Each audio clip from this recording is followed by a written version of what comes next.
बानी की अस्पताल मुंतकिली का मामला, सुप्रीम कोर्ट में तौहीन अदालत की दरखास्त दायर। तहरीक इंसाफ की दायर करदा दरखास्त में सुप्रीम कोर्ट के 18 अगस्त 2026 के हुक्म की खिलाफ वर्जी पर तौहीन अदालत की कार्रवाई शुरू करने की इस्तदा की गई है। दरखास्त में अदालत उज़्मा से इस्तदा की गई है कि जवाबदहिंदगान और तौहीन अदालत के मुर्तकबीन को शोकाज नोटिस जारी किए जाएं। मजीद ये कि अदालत इन्हें ज़ाती हैसियत में पेश होने का हुक्म भी जारी करे। PTI ने अदालत से इस्तदा की है कि जवाबदहिंदगान को तौहीन अदालत का मुर्तकिब करार देकर कानून के मुताबिक सजा दी जाए।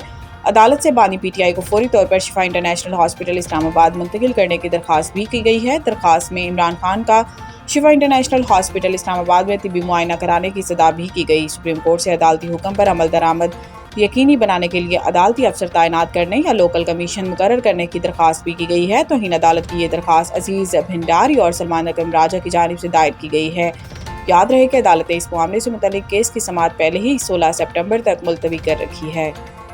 सदर जरदारी से मलाइशियन वज़ीर दाखिला की मुलाकात, सिक्योरिटी और तिजारती ताउन बढ़ाने पर इत्तेफाक। सदर आसिफ अली जरदारी ने इंसदाद दहशतगर्दी और दो तरफा तिजारत समेत मुख्तलिफ अमूर पर तबादला ख्याल किया गया। कानून नाफिज करने वाले इदारों और सिक्योरिटी के शोबों में दोनों ममालिक के दरमियान ताउन मजीद मजबूत बनाने पर जोर दिया। सदर मुमलिकत ने कहा कि पाकिस्तान और मलाइशिया के बरादराना ताल्लुकात मुश्तरका मजहब, सकाफत और बाहमी एहतराम की मजबूत बुनियादों पर कायम है। इन्होंने इंसदाद दहशतगर्दी, मंशियात की रोकथाम और इंसानी स्मगलिंग के खिलाफ मुश्तरका ताउन बढ़ाने की जरूरत पर भी जोर दिया।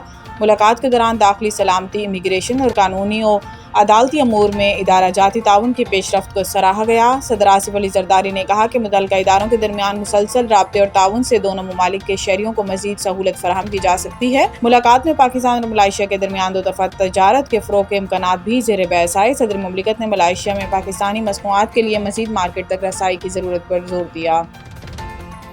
हम ये सब पहले भी देख चुके हैं। ईरान ने अमेरिका की मुआशी पाबंदियों को दहशतगर्दी करार दे दिया। ईरान के वज़ीर ख़ारजा अब्बास अराग़ची ने कहा है कि 16 साल पहले ईरान पर लगाई गई तारीख की सबसे तबाहकुन पाबंदियाँ नाकाम हुई। 8 साल पहले ईरान पर ज़्यादा से ज़्यादा दबाव की पॉलिसी नाकाम हुई। इन्होंने कहा कि 5 महीने पहले गैर मशरूत हथियार डालने की शर्त भी नाकामी का शिकार हुई। आज ईरान पर मुआशी सतह पर अब तक का सबसे कारीवार किया गया इस इक़दाम का भी नाकाम होना तय है। अब्बास अराग़ची ने कहा कि हम ये सब पहले भी देख चुके हैं, वही बकवास, बस किरदार बदल गए हैं। इसके अलावा ईरानी स्पीकर बाकर कालिबाफ ने कहा कि ईरान को तैयार होना होगा। फौज भले कितनी ही ताकतवर क्यों ना हो, अवाम भूखे हों तो हुकूमतों की मुश्किल बढ़ जाती है। डिजिटल मईशत के लिए अहम कदम, वर्चुअल असासाजात की 10 लाइसेंस कैटेगरीज मुतारिफ। हुकूमत की जानिब से 6 माह से भी कम अरसे में वर्चुअल असासाजात के लिए लाइसेंसिंग निज़ाम की तश्कील मुकम्मल कर ली गई है। पाकिस्तान वर्चुअल असासाजात रेगुलेटरी अथॉरिटी ने लाइसेंसिंग रेगुलेशंस जारी करने के साथ पोर्टल भी फ़ाल कर दिया है। पाकिस्तान में पहले से काम करने वाले वर्चुअल असासाजात ऑपरेटर्स लाइसेंस के हसूल के लिए 5 सितंबर तक दरख्वास्त जमा करा सकते हैं। वर्चुअल असासाजात एक्ट 2026 के तहत जारी ज़वाबित में लाइसेंस की 10 मुख्तलिफ कैटेगरीज मुतारिफ कराई गई हैं। इन कैटेगरीज में एक्सचेंज, ब्रोकर डीलर, एडवाइजरी, कर्ज देने और लेने की खिदमात, माइनिंग और दीगर खिदमात शामिल हैं। वज़ीर मुमलिकत और chairman Pakistan virtual east regulatory authority Bilal bin Saqib ने कहा कि लाखों पाकिस्तानियों के एहसासों को महफूज बनाने के लिए प्लेटफॉर्म बनाया गया है। इस प्लेटफॉर्म की कानूनी जिम्मेदारियां भी होंगी।